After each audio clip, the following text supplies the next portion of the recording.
Hello there, you little demons. Jules here for WhatCulture.com, back again with another episode of the awesomely named and awfully hosted Choose Your Own Adventure, the weekly medieval themed format where I, the crown Jules of WhatCulture.com, take a list chosen by you. Yes, you, the person who has, you can't even see it, but they've had to drill through my entire ceiling to put some pipework in for a new radiator that's behind me. That's been fun. Yes, you get to decide what list I dole out to you each and every week. And this week we have nothing to thank. Oh my god, where's my kazoo gone?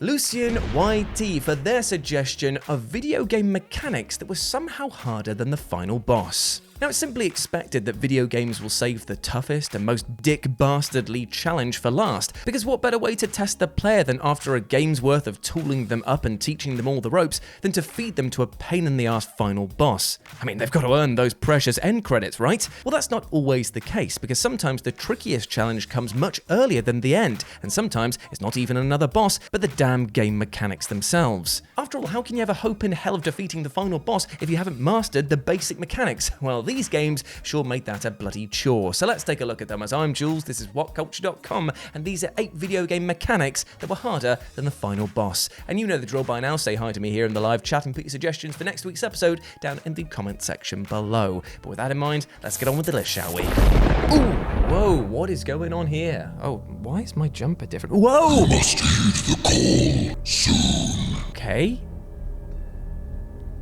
That was strange. Let's get on with the list, shall we?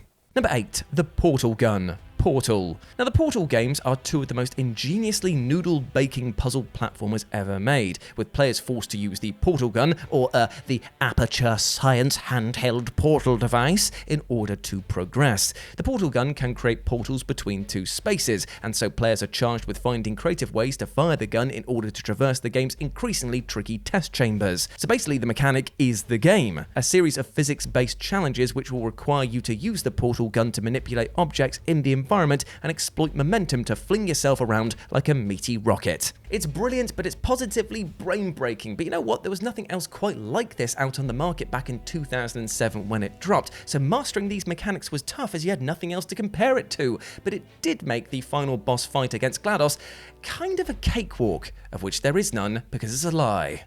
You see, by this point, having spent hours using the Portal Gun in myriad balmy ways, GLaDOS just doesn't offer up much of a challenge. You simply need to create portals to fire her own rockets back at her, then collect her broken parts as they fall off, and then throw them into an incinerator repeatedly until she finally croaks. Given some of the utterly headache-inducing portal puzzles throughout the game leading up to this point, well, the final encounter feels, dare I say it, trivial by comparison. Number 7, Combat, Deadly Premonition. Oh, Deadly Premonition, I love the fact that you've made your way back onto my list, you cheeky little whippet, you utter madhead who's throwing up into my radiators and has gone upstairs to try and bang my wife and then will send me an oil painting picture of a sad clown for no reason whatsoever. And yet I love you for it. Now, by far, one of the biggest complaints about its original 2010 release was the combat, which proves to be so frustrating from the jump that it surely turned many players off immediately. Now, for those of you not in the know, Deadly Premonition's combat kind of plays like Resident Evil 4's combat, if it was hit in the head with a brick, and then was trying to medicate those wounds with a ton of very, very drowsy-inducing pain meds. Now, the most common enemies throughout the game are zombie-like shadows, yet between the sluggish control and the shadows' sheer relentless agonizing bullet sponginess, taking them on quickly starts to feel like the very worst of household chores. But for those who persevere through the game for the next 15 to 20 hours and get to grips with that terrible, terrible combat, they will come up against blank, the final boss. I'm not going to spoil it here because there's always somebody who gets annoyed about spoiling the end boss to Deadly Premonition. The game has been out for ages. Come on, guys, but still, I will cater to you, all right? But at the same time, when you come to this boss battle, you'll just be like, well, this was easy. What was going on back there?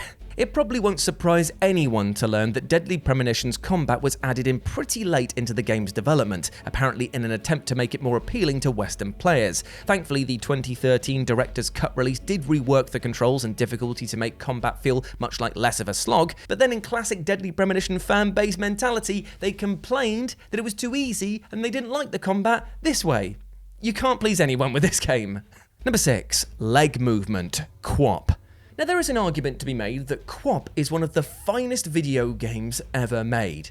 Not really, that was a bit of a joke, but Bennett Foddy's QWOP creation certainly is so pure in its delivery of just sheer annoyance that you have to commend it for it. Now, the through line of QWOP is thus: you control the titular athletes as they take part in a 100-meter event at the Olympic Games, and you use the Q and W keys to control their thighs and the O and P keys to pilot their calves.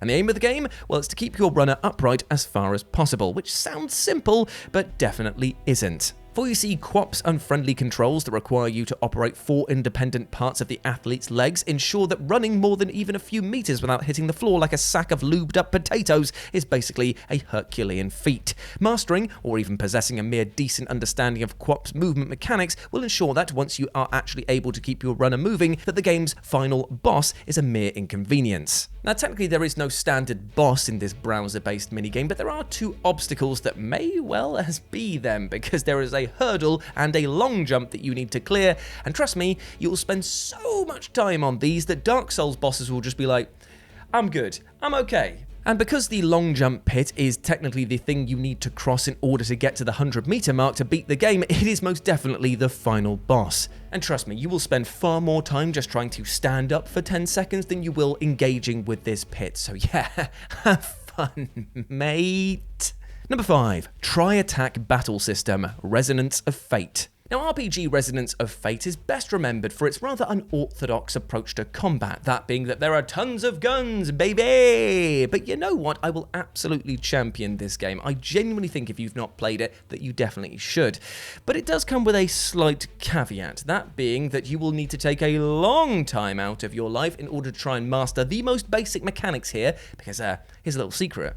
The game does a bollocks jobs of explaining them. The Tri-Attack battle system melds real-time and turn-based gameplay, and long story short, requires players to strategically traverse the battlefield, use different guns to deal different kinds of damage, and where possible position your 3 party members to deliver devastating tri-attacks. And the in-game tutorial is, frankly, f***ing awful, and despite its cleverness, the battle system takes no prisoners whatsoever, ensuring that those who don't quickly grasp its particulars are basically guaranteed to rage quit before long. Now, if you dare stick with it and manage to grind your way through the 50-hour story, you'll find the final boss fight against Rowan won't even make a dent. By this point, you'll be carved out of digital granite, your initial whimpering over the battle system's lack of handholding now being a mere bleary-eyed memory. Now, nobody could blame you for playing an hour or 2 of Resonance of Fate and then just bouncing off the gameplay, but you know what? If you're stubborn enough, and I will use that word, stubborn, then you will absolutely breeze through the end game here.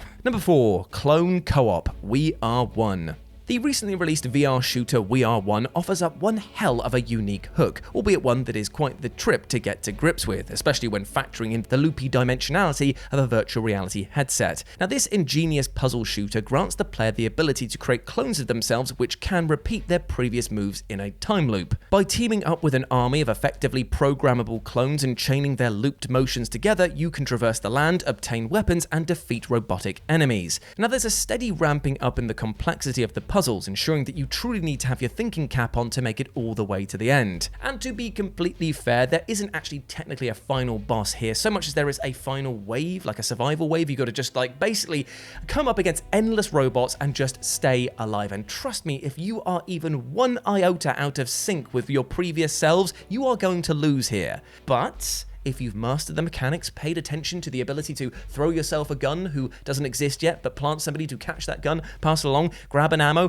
fire it over there, you will master this game because you've already mastered pretty much the time continuum itself. Number 3, Real-Time with Pause Combat, Pathfinder Kingmaker. Now, upon its launch in 2018, Pathfinder Kingmaker only came with a pause but real-time combat still goes on around you mechanic. And it boiled my piss. Melding enforced real-time with pause combat with staggeringly unforgiving difficulty spikes meant that we had a recipe for a wildly abrasive and unwelcoming RPG, which many players even found unfair to the point that they called it broken. But RPG fans are nothing if not a hardy bunch, and those who took the time to get to grips with the game's harsh combat were surely left firmly equipped to mop up the endgame some 70-ish hours later. All the same, some players loathed the real-time system enough that they actually modded in their own turn turn-based variation, and developer Owlcat Games eventually acquiesced to the colossal player demand by finally patching in a legit turn-based tabletop faithful combat mode almost 2 years later. But you know what? 2 years? That's a long time to wait, so there were clearly many players who went through the hard way. Those players,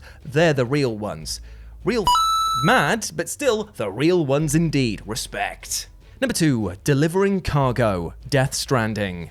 Death Stranding is one of the most unique and uniquely maddening video games of the decade, being the world's most expensive, best-looking walking/mail delivery simulator, albeit set in a post-apocalyptic hellhole where you're additionally tasked with the world's worst babysitting gig. This should not ever work, and yet it kind of does, but it definitely doesn't. But I kind of love it. But I kind of hate it at the same time. I feel very strangely about this game. It's a Hideo Kojima joint. How else would he expect me to feel? But I tell you what this game most definitely is, and that is a title that isn't focused on combat. Instead, the bulk of players' time is spent traversing the hollowed-out remnants of the US, delivering packages and reconnecting this game's version of what is basically the internet. This means that Death Stranding is primarily a puzzle game in AAA disguise, as players must figure out how to load up their cargo for each specific delivery. Are you going to go on foot or use a vehicle? How are you going to balance your loadout to ensure that you don't immediately fall over? And how are you going to deal with all that mad weather and those pesky enemies and a baby who will scream bloody murder if you so much slightly stumble over a rock? And the answer is that you won't. Or at least you won't until you've had about 50 tries at this and you've mastered the mechanics that are basically just like a kicking to the face of all of your lofty goals. And managing all of this can prove back-breakingly frustrating at times, enough that even the epically staged boss battles, and especially the final shootout with a gigantic flying whale BT, end up feeling like much-needed respite from the glorified glossy version of Tetris that the core gameplay loop actually is. I hate to say it, but in those moments there, a lot of players were like, "Oh, I'm finally having fun! This is amazing!" and it's over. Back to the life of an Amazon delivery man. And number 1, time loop combat, Lemnis Gate. Now, because nothing quite purees the brain like a time loop, here's another one with 2021's multiplayer FPS title, Lemnis Gate. Now, on the surface, the 1v1 and 2v2 competitive match types, deathmatch, domination, defend, and so on, may seem dead familiar. But the big dirty rub here is that each side will take turns carrying out actions within a 25-second time loop. With each new round, previous attack actions stack up upon one another within the 25-second loop, forcing players to get increasingly creative and strategic in order to figure out how to win the match and negate the other team's actions. Now, if this seems less like a game and more like a continued aneurysm, then don't worry, it is actually amazing fun, but you're going to have to put a lot of time into it to get a lot out of it. Now, again, technically Lemnis Gate doesn't have a final boss or any real bosses at all to speak of, but dealing with other players who, if we're stretching things here, and I most definitely are the real bosses, well, they just aren't as taxing as figuring out how to play this damn thing.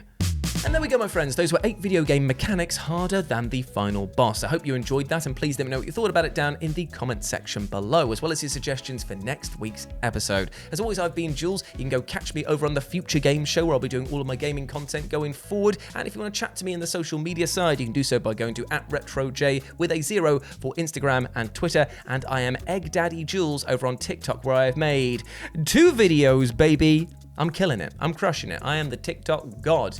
I want to get verified with just two videos. That would be amazing.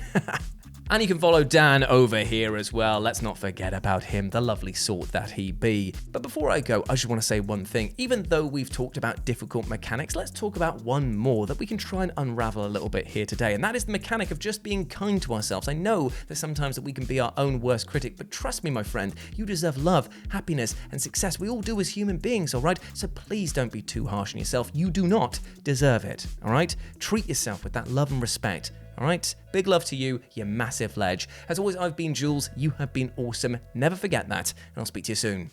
Bye.